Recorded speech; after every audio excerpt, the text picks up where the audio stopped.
Sözler boğazımda düğün kimi qalır. Baxışların məni susmağa məcbur edir. Nə qədər qaçsam da öz hisslərimdən, qəlbim həmişə səni tapır. Adını demirəm amma bilinir.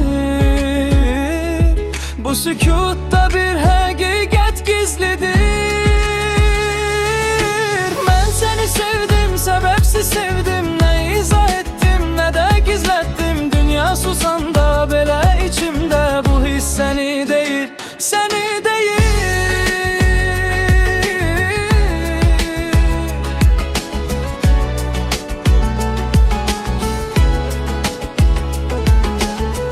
Yollar qarışır, fikirlər yorulur, amma adın dəyişmir içimdə. Nə sual var, nə cavab axtarıram. Sadəcə qalır bu hiss mənimlə. Bəzən bir nəfəs yetir anlayasan, bu ürək yalanı tanımır heç zaman. Mən səni sevdim, qorxmadan sevdim. Nə yarım qaldı, nə də itirdim. Sən olmasan da yanımda indi, bu ürək səni tərk etmir. Mən səni sevdim, səbəbsiz sevdim. Nə izah etdim, nə də gizlətdim. Dünya susanda belə içimdə bu hiss səni deyir, səni deyir.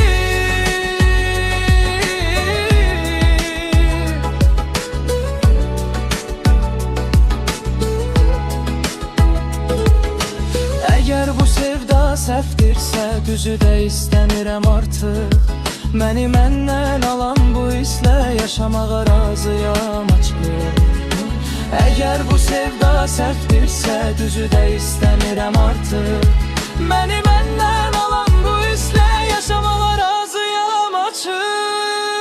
Mən səni sevdim olduğu kimi, nə artıq nə ağac olduğu kimi. Adın yazılmayıb dodaqlarımda, amma həkk olunub qəlbimin içi. Mən səni sevdim, səbəbsiz sevdim. Nə izah etdim, nə də gizlətdim. Dünya susanda belə içimdə bu hiss səni deyir, səni deyir.